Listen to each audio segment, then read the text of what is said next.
En México, según la ONU, 7 de cada 10 mujeres viven un caso de violencia o algún tipo de violencia. Lo cual creo que es muy importante tener este dato a la mano. Soy Mariana Gutiérrez y desde la Liga MX abrimos este espacio, Tu Cancha Naranja, tu espacio seguro, y es una iniciativa, y me quiero tomar un minuto para agradecer al equipo de responsabilidad social por implementar esta acción. Es un espacio en donde busca brindar canales para apoyar o ayudar a todas las personas que sufren o se sienten vulnerables ante cualquier tipo de violencia y específicamente, en este caso, la violencia de género. Queremos atender el llamado de nuestro presidente ejecutivo, Mikel Arriola, para brindar apoyo a todas estas personas, ya que además no es un tema, y ahorita vamos a platicar de esto, que sea exclusivo de mujeres, ¿no? Es un día a día que viven las personas y a veces ni siquiera nos damos cuenta de que podemos ser violentadas. Ahora sí me voy a tomar el momento para tener que leer esta semblanza, porque además es digna de presumirse, y presentar a nuestra invitada Alejandra Haas. Bienvenida a este gran proyecto, a Tu Cancha Naranja. Una disculpa por leerla, pero creo que vale mucho la pena.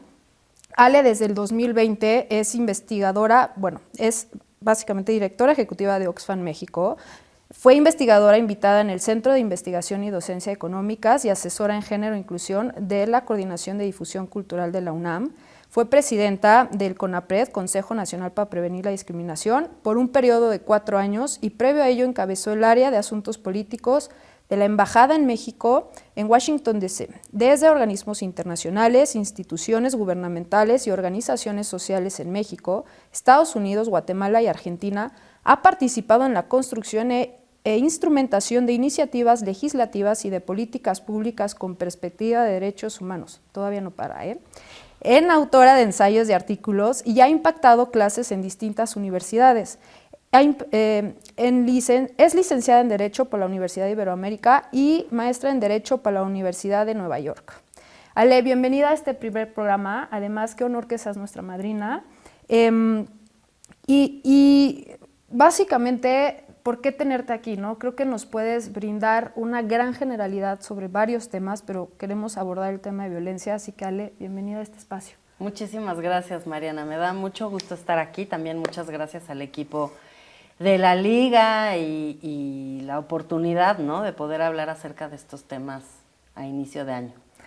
Fíjate que creo que es muy importante, y ahorita lo estábamos platicando fuera del aire, empezar desde lo más básico, ¿no? Y como lo mencionaba, yo creo que a veces creemos que sabemos cosas y si algo hemos aprendido de ti es a quitarnos estos sesgos y desde las bases ver a qué tenemos derecho y cómo trabajar esto, ¿no? Y por qué no empezar con lo más básico de qué es la violencia y qué tipos de violencia existen. Bueno, yo creo que lo fundamental es comprender primero que la violencia, número uno, se vive en contextos muy diversos y cada quien también puede sentirse violentada en situaciones distintas. Es una experiencia también subjetiva, además de un hecho objetivo.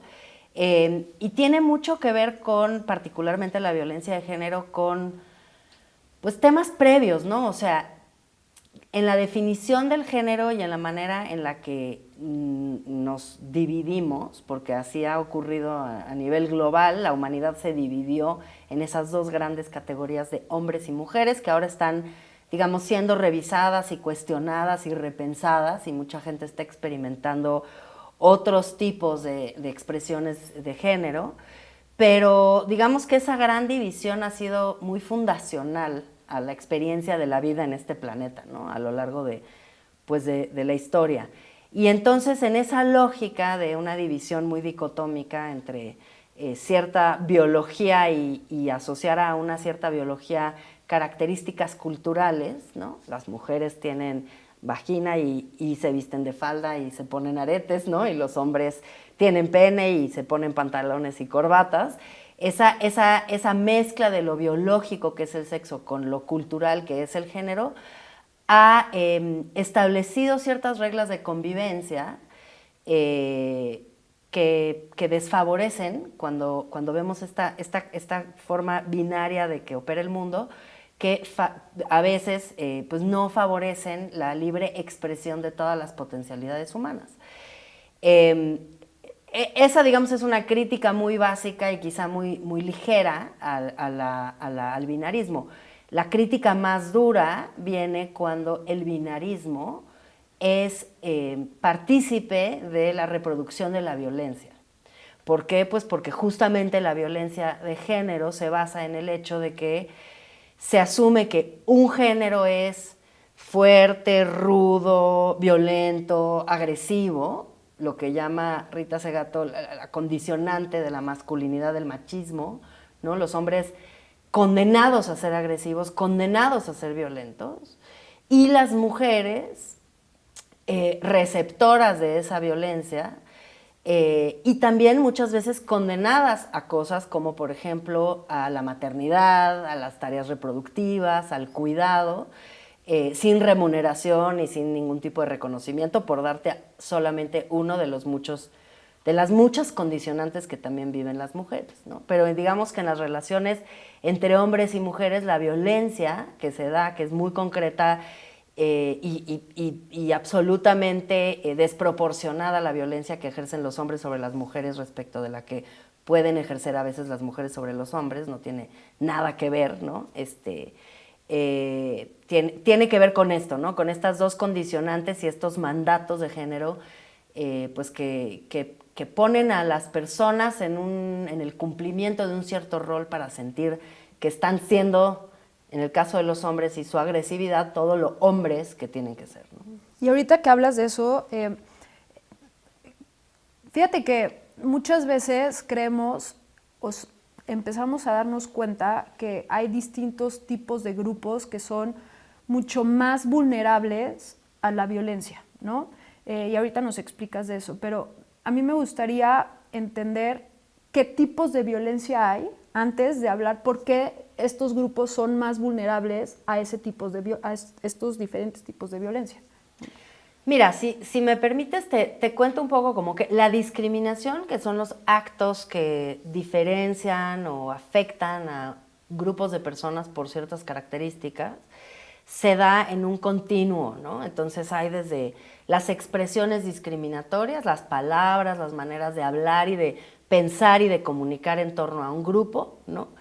Y de las palabras y las expresiones vas a los actos, las prácticas, por ejemplo, la discriminación concreta que pueden vivir las mujeres porque no las contratan por estar en edad reproductiva, o ese tipo de actos y prácticas sociales que se repiten. Y la expresión más burda y más dura de la discriminación es la violencia, ¿no? Entonces, digamos, en el extremo más grave de la discriminación está los crímenes de odio, por ejemplo, ¿no? Entonces, por ejemplo, la población de la diversidad sexual, que es víctima, particularmente las mujeres trans, víctimas de pues asesinatos que además tienen la característica de hacerse con saña, o los crímenes de odio contra personas asiáticas en Estados Unidos durante la pandemia, porque la gente asociaba la pandemia con China, ¿no? O por ejemplo hacia las personas racializadas, ¿no? No sé si recuerdas un caso de un niño en Querétaro al que recientemente atacaron sus compañeros por ser indígena. O sea, todos estos crímenes de odio o actos de discriminación absolutamente excesivos que llegan hasta el asesinato, hasta privar de la vida a la gente por ser quien es, ¿no? Entonces, en ese continuo, pues hay diferentes expresiones de violencia, ¿no? Están las palabras que, si bien en sí mismas no necesariamente se pueden caracterizar como violencia, pueden constituir incitación a la violencia. Se ha hablado mucho de esto en los medios cuando hay canciones, por ejemplo, que hacen apología del feminicidio, ¿no? Entonces, no es que la canción per se esté violentando a alguien, pero es una incitación a la violencia y una normalización de un acto criminal, celebrándolo y pensando que pues, está bien, es normal y es parte del determinante machista, ¿no? Que además es increíble porque es nuestro día a día, ¿no? Hemos logrado, y me parece impresionante la capacidad del ser humano para normalizar estos actos, ¿no?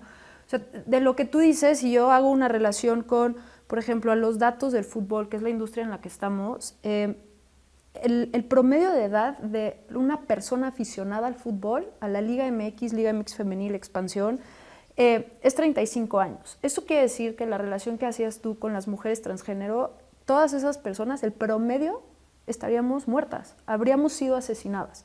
El dato con el que abríamos el programa de 7 cada 10 mujeres, eso quiere decir que el 70% de nuestra afición sufre violencia, cualquier tipo de violencia, ¿no? Y eso, llevarlo al extremo para poder darnos cuenta de que esto no es normal, es necesario para tomar acciones, ¿no? Y a mí me gustaría preguntarte, por ejemplo, ¿qué papel puede tomar el fútbol en este tema particularmente, ¿no? Porque además es un deporte tan universal que cada vez le abre más la puerta o cada vez se vuelve más incluyente, que definitivamente es un espacio en donde tenemos o hay muchas cosas por las que mejorar, pero este es un espacio en donde podemos empezar a abordar esos temas y ver cada una de las personas que nos están escuchando ahorita qué acciones podemos empezar a tomar sobre hasta hacer conciencia, ¿no?, de lo que nos dices. Sí, yo creo que el fútbol es poderosísimo, ¿no? Yo hago mucho la broma de que lo que las personas como yo, que llevamos muchos años trabajando en esto, nos tardamos, ¿no? 20 años, sacamos un folleto, hacemos un evento, convocamos a 50 personas, a 100 personas, ¿no? Sale Bono con la Declaración Universal de Derechos Humanos detrás de él y ya logra una difusión gigante, o se hace un partido de fútbol y se logra transmitir un mensaje muy poderoso, ¿no? Entonces yo creo que el fútbol, como la música y como otros espacios de cultura y de congregación y de convivencia, ¿no?, deportiva, son espacios privilegiados para transformar el mundo, ni más ni menos, ¿no? Yo sí creo que hay que reconocer esa potencia. Creo que al mismo tiempo que son espacios de privilegio para transformar el mundo, también son espacios que replican los defectos del mundo, ¿no? La afición del fútbol no es distinta, como tú lo acabas de describir, a la sociedad, ¿no? La discriminación se ve en la casa, en la escuela, en el trabajo y en los estadios. Y si hay violencia afuera, va a haber violencia adentro. Y es una especie de espacio, digamos, confinado pero muy amplio, donde se desarrollan las mismas dinámicas sociales que vemos afuera. Entonces, digamos, la gran pregunta para mí, y no quiero devolverte preguntas porque yo soy la entrevistada y es una mala maña, pero la gran pregunta para mí es, ¿en qué momento el fútbol, y yo sé que es un ecosistema muy complejo, y yo creo que el hecho de que tú estés ahí, que se haya creado la liga que no es ni tan antigua, que haya un equipo consciente en la liga y en la federación y con muchas ganas de transformar este ecosistema y de aportar todo lo que se pueda aportar socialmente, es una señal buenísima, pero ¿en qué momento el ecosistema está listo para ya no ser un espacio de réplica de las dinámicas sociales discriminatorias y se convierte en un espacio vanguardista en nuevas maneras de relacionarnos, ¿no? Y yo creo que si estamos en el momento en el que justamente estamos transitando de ese lugar que replica a ese lugar que propone otro tipo de convivencia, pues es un momento muy emocionante, ¿no? Eso es lo primero que diría. Lo segundo que te diría es, en este momento tan emocionante, donde sí pensamos que podemos transformar y aportar esta información distinta de cómo nos podemos llevar entre nosotros, ¿a qué cosas nos podemos enfrentar, ¿no? Nos podemos enfrentar a reticencias, ¿no? Puede haber muchísimas personas que resienten el cambio de un fútbol muy masculinizado, muy, digamos, contenido y donde hay ciertos códigos de conducta que eran aceptables, a un fútbol mucho más universal. La inclusión nunca es fácil. En estas luchas, por eso se llaman luchas y batallas y no se llaman pues convivencias pacíficas, ¿no? En estas luchas y batallas estamos combatiendo la hegemonía de un grupo que tiene el control sobre las narrativas, la economía, el poder, y lo que estamos diciendo es democraticemos, abrámoslo, dejemos espacio a que haya otras expresiones. Y eso pues conlleva cambios de comportamiento, renuncia a cierto poder y apertura. Y no, eso nunca va a ser fácil. Creo que tenemos que saber que es un trabajo civilizatorio de largo aliento, o sea, esto no va a cambiar en 5 minutos. Yo creo que el fútbol tiene muchos desafíos, ¿no? Yo sé que ha habido muchísima preocupación pues por actos de violencia y por no nada más violencia de género, sino violencia en general, ¿no? En México y en el mundo. No somos, por supuesto, para nada el único país que vive la violencia también en los estadios, como se vive afuera. Pero creo que al mismo tiempo estos hechos y la reticencia y quizá lo combativo que pueden ser los grupos que están en contra de estos cambios, creo que en lugar de desalentarnos o ponernos el freno, nos tienen que hacer ver que con más razón es más urgente meterle velocidad, ¿no? Específicamente respecto a las mujeres, que entiendo que es el ánimo de este espacio, yo sí creo que a mí me llaman mucho la atención el enorme número de mujeres que son aficionadas, ¿no? O sea, uno pensaría, quizá ahora ya no tanto, pero hace unos años pues todo el mundo pensaba que eran puros hombres los que veían fútbol y de repente resulta que se hacen encuestas y se ve que no, que si no mal recuerdo, una tercera parte de la afición es femenina, ¿no? Son mujeres. Y las mujeres, digamos, en un país como México, en donde las mujeres son a tal nivel víctimas de violencia, y particularmente de violencia doméstica, aunque de manera creciente lo vemos en las cifras, las mujeres están siendo violentadas también en la calle, pero digamos que particularmente a nivel de sus parejas y en sus espacios familiares. Creo que encontrar en el fútbol, en el ecosistema del fútbol, aliadas y aliados para combatir la violencia interna y en el espacio público, pues es realmente importante y transformador. Y estoy de acuerdo, ¿no? Creo que al final es una corresponsabilidad, siempre lo hemos dicho desde la Liga, hay un gran propósito porque creemos que el deporte es una gran herramienta para la construcción del tejido social, ¿no? Creo que lo dejas muy claro. Abordaste dos conceptos que a mí me gustaría que abordemos en ellos. Soy muy mala, la verdad, con los autores de las frases, pero bueno, luego lo podemos complementar en redes, pero hay una frase que a mí me gusta mucho que describe qué es la inclusión, describe qué es la inclusión y qué es la diversidad, ¿no? Y que diversidad es que te inviten al baile y la inclusión es que te saquen a bailar, ¿no? Ale, platícanos sobre la diversidad y la inclusión, porque sí creo que tienen un gran impacto en la violencia, porque es una manera en la que coexistimos en nuestro entorno, y a veces ni siquiera queremos ver en qué entorno vivimos, ¿no? Y no nos damos cuenta que a lo mejor cómo estamos opinando o lo que estamos opinando a lo mejor está dañando a la persona de enfrente, ¿no? Entonces, platícanos sobre esto para que podamos también empezar a abordar todos los tipos de conceptos que queremos llevar este programa al final y entender en lo que va, como bien lo ponías al final, era clausurar este programa con cómo o por qué se conmemora el famosísimo 25 de noviembre. Entonces, pues mira, diversidad e inclusión son dos conceptos que han empezado a estar muy en boca de todo el mundo en los últimos años. Yo creo que la agenda antidiscriminatoria empezó con el concepto de tolerancia. ¿Por qué? Pues porque lo que se vio, digamos, a partir de la Segunda Guerra Mundial, con el genocidio y demás, fue unos grados altos de intolerancia y crímenes que llevaron hasta crímenes de lesa humanidad, ¿no? Entonces, lo que se hablaba al principio, cuando se hicieron los tratados internacionales de derechos humanos y las distintas declaraciones de Naciones Unidas, era hablar acerca de la tolerancia, ¿no? Necesitamos poder coexistir pacíficamente y no matarnos los unos a los otros. Conforme ha avanzado la agenda y conforme se han desarrollado otros tratados y otros conceptos y mucha academia también en torno a esto, lo que se ha explorado es, necesitamos como humanidad poder aspirar a mucho más que la tolerancia, necesitamos poder encontrar las formas de desarrollar pues, alternativas de vida para todas, ¿no? A mí me gusta mucho un concepto que proviene de toda la teoría de la discapacidad, que es el diseño universal. Se me hace como muy claro, ¿no? En discapacidad lo que dicen es, para hacer un mundo accesible, realmente tenemos que pensar en el diseño universal. No corregir lo que ya está mal hecho, sino desde el inicio, desde el pensamiento de diseño, incorporar la universalidad como un valor. Los lentes antidiscriminatorios nos han dado la oportunidad de ver todo aquello que hemos construido en el mundo que excluye. Las reglas, ¿no? Entonces, en fútbol, ¿no?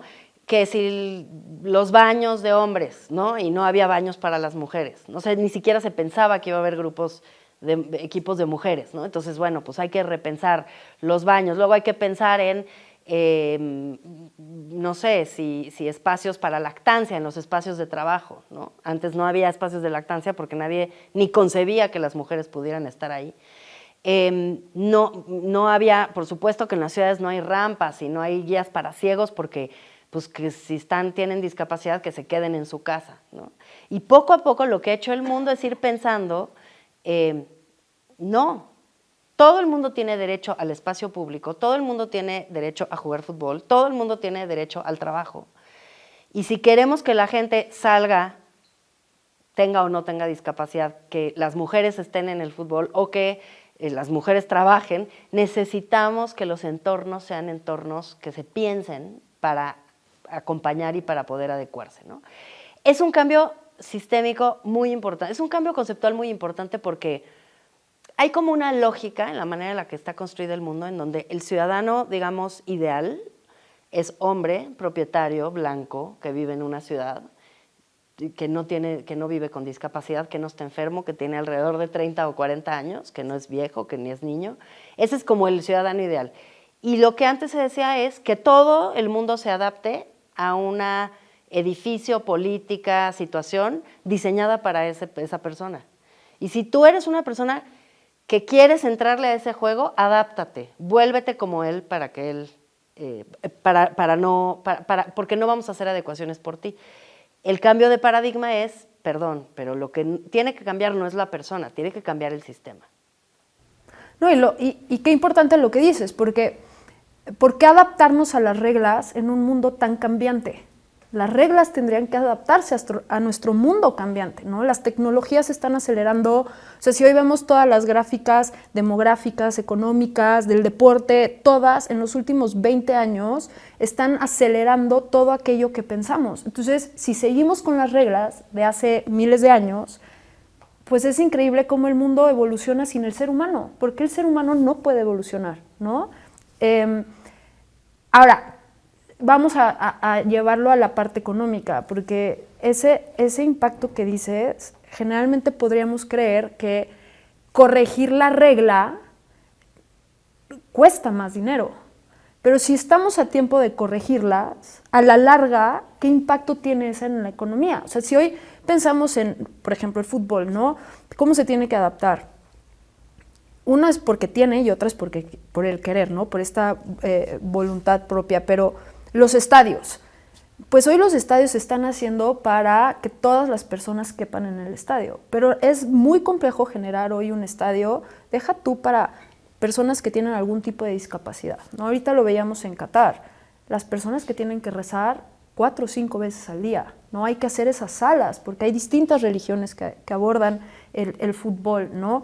Los estadios que estaban pensados justo en esta parte del mundo en donde las mujeres no entraban a los estadios, ¿no? Y ahora que entran las mujeres, pues las salas de lactancia, ¿no? Porque si tienes una sala de lactancia, eso quiere decir que puedes ir con tu familia a ver un partido de fútbol y no te tienes que quedar en tu casa. Entonces, ¿cómo impacta la economía y a tu propio entorno a largo plazo si hoy tomamos esa decisión de cambiar las reglas por este mundo que estamos viendo hoy tan cambiante? Sí, pues yo creo que o sea, yo tengo como 2 respuestas a eso, ¿no? La primera y más concreta y directa sobre el impacto económico es que no hay nada menos redituable que estar excluyendo gente, ¿no? Hay un economista de los 50 que se ganó el premio Nobel, que se llamaba Gary Becker, que hizo un estudio en Estados Unidos que decía, yo quería estudiar, no le hacía sentido que si tú incluías a la población afroamericana en tus consumidores, pues ibas a ganar más. Y no entendía por qué las empresas, en lugar de tratar de maximizar su ganancia, que es el argumento económico, no estaban incluyendo, por ejemplo, publicidad para los afroamericanos, ¿no? O sea, ¿qué lógica de mercado, si pensamos que el mundo, las decisiones se toman por razones económicas, qué lógica tiene el mercado si tú no quieres ampliar tu mercado y estás excluyendo? Y lo que encuentra Gary Becker, ¿sabes qué es? Es las empresas prefieren perder dinero que comerciar con afroamericanos. Entonces, a veces lo que parece un argumento económico, en realidad es una resistencia a la inclusión, disfrazada de un argumento económico. Te digo que fue hace 50 años y le dieron el premio Nobel, entonces algo habrá sabido el señor. No siempre estamos siguiendo lógicas económicas de pesos y centavos. Hay argumentos a favor y en contra. Sí va a haber costos, va a haber costos. No, esto no puede ser barato. O sea, si queremos barato, pues no estamos en el negocio de lo barato. Pero tampoco es excesivamente caro y tampoco no es que no tenga una lógica económica. Ampliar las puertas, que haya más afición, que la gente no tenga miedo de ir al estadio con sus hijos, que una señora con un bebé recién nacido pueda ir al estadio y tener su espacio de lactancia, etcétera, etcétera, etcétera, tiene que ser buen negocio. No puede no serlo. ¿Cuándo, cómo, por qué? Bueno, habrá economistas especializados en saber y proyectar y aprovechar y hacer marketing y demás.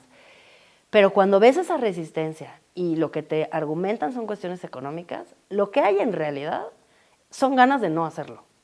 De acuerdo. Y eso me lleva finalmente a esta gran pregunta, porque esa resistencia al cambio está correlacionada a por qué estos grupos vulnerables son los que suelen ser los más atacados, ¿no? O sea, ¿por qué las mujeres, por qué los afroamericanos, los asiáticos, ¿no? Ahora con el COVID, ¿no? Yo tuve la experiencia ahorita de ir a Londres, y en Londres la gente, como en cualquier parte del mundo, toma el metro, ¿no? Y cambiaron las reglas y los únicos que tienen cubrebocas puestos son los asiáticos. Entonces, este tipo de grupos que nosotras somos parte de y lo vivimos todos los días, ¿por qué son los más afectados? Bueno, lo que te diría es, primero, quizá hay que distinguir entre las mujeres y el resto de los grupos, porque las mujeres pues no somos minoría, somos una incluso mayoría. Y creo que seguimos una lógica distinta en el sentido de que es muy dicotómico, ¿no? Mujeres y hombres, y siempre en todos los grupos, las mujeres de esos grupos van a ser las más afectadas. O sea, de los indígenas, las mujeres indígenas están peor. De las personas con discapacidad, las mujeres con discapacidad están peor, ¿no? A eso se le llama la interseccionalidad, es decir, que tú no puedes nada más caracterizar a una persona como perteneciente a un grupo, sino la tienes que ver en su complejidad. Entonces, en la discriminación, que tenemos discriminación por racialización, discriminación por género, por edad, por pertenencia étnica, por religión y muchas otras, lo que te identifica como una persona más discriminada es la suma, y eso está además comprobado con datos en la Encuesta Nacional sobre Discriminación, la suma de características discriminadas te hace más propensa a sufrir discriminación. ¿Por qué esos grupos? Pues esa es una pregunta muy interesante. Yo te diría, a mí lo que más me sorprende es que ya sabemos cuáles son, y tan sabemos cuáles son, que los tratados internacionales y las legislaciones ya prevén. ¿Por qué siempre se habla de todas estas categorías como las categorías discriminadas, ¿no? Les llaman, en los sistemas jurídicos les llaman las categorías sospechosas. Cuando tú tratas distinto a alguien de esa categoría, se asume que estás discriminando, ¿no? Salvo que pruebes lo contrario. Yo lo que te diría es, pues justamente esta estructura social donde hay ciertos grupos que han, bueno, un grupo particular que ha conseguido la hegemonía, que es como ciudadano modelo, ¿no? El ciudadano modelo de el hombre blanco, no enfermo, no viejo, no joven, ¿no? O sea, una persona ideal que es concebida y que ha armado una estructura, a eso se le llama el patriarcado. Organizar la estructura social en torno a darle valorización a un tipo de persona y al resto de las personas restarles valor conforme no se adaptan a esa realidad. Dentro del patriarcado hay, por ejemplo, dentro de la discriminación hacia las mujeres, pues hay distintos tipos de mujeres con distintos tipos que viven distintos tipos de discriminación. Yo te podría decir, una mujer como yo, que vive un privilegio muy grande, posiblemente y muy seguramente estoy en una situación de discriminación mucho menos grave que un hombre indígena, por ejemplo, ¿no? Eso no quiere decir que las mujeres indígenas no estén peor que los hombres, ¿no? Entonces, Hay que leerlo de manera compleja, yo creo que es muy importante para comprender la violencia, la discriminación, la desigualdad y la injusticia, entender estas intersecciones, entender que somos seres complejos, que no caemos en una sola categoría y que tenemos que reconocer no nada más nuestras condiciones de discriminación, sino también nuestras condiciones de privilegio. Me encanta cómo lo expresas y sin duda, creo que completa claridad. Nos toca cerrar con dos cosas. La primera es por lo que estamos aquí, ¿no? Y que quién mejor que tú que nos expliques qué se conmemora el 25 de noviembre. El 25 de noviembre es el Día Internacional para la Erradicación de la Violencia contra las Mujeres y es una acción global que lo que busca es eso, ¿no? Hacer conciencia, es un día naranja, ¿no? Busca hacer conciencia sobre este fenómeno que, insisto, es un fenómeno desafortunadamente absolutamente generalizado. Por tanto, Ale, que nos puedas inspirar o motivar con tu estrategia para poder ayudar o motivar a las demás personas a combatir este famoso 25 de noviembre, a ser parte de ese espacio, esa estrategia de la cancha naranja. Si nos puedes regalar una frase y compartírsela a todos, a todas, nos toca cerrar. Ale, muchísimas gracias por tu tiempo, siempre nos toca aprender muchísimo contigo. No me queda más que despedir el programa. Ale, si quieres concluir con algo. Pues simplemente agradecerles. Yo creo que, lo digo como lo dije al inicio, el fútbol es un espacio de transformación social privilegiado. Me siento muy, muy agradecida de estar aquí contigo, de verte en tu rol y de ver los grandes cambios que se pueden hacer hacia adelante. Y nada, gracias por hacerme parte de eso. Gracias, Ale, al equipo de Responsabilidad Social de Comunicación, a la Liga, por esta iniciativa. Van a ver en las redes sociales, obviamente, donde se pueden comunicar con nosotras, con nosotros, para que puedan dejarnos sus comentarios, que sean parte de este espacio, de Tu Cancha. Cada 25 de mes van a ver un capítulo nuevo. Si quieren recomendarnos a alguien con quien podamos platicar, más que bienvenidas, bienvenidos. Y muchísimas gracias por este espacio, Cancha Naranja. Muchas gracias. Muy bien, me gusta. Por favor, a ver si nos las puedes leer. Las personas no tienen que cambiar, lo que tiene que cambiar es el sistema. Así que, por favor, si son parte del sistema, ayúdenos a cambiar. Gracias, Ali. Muchas gracias a ustedes.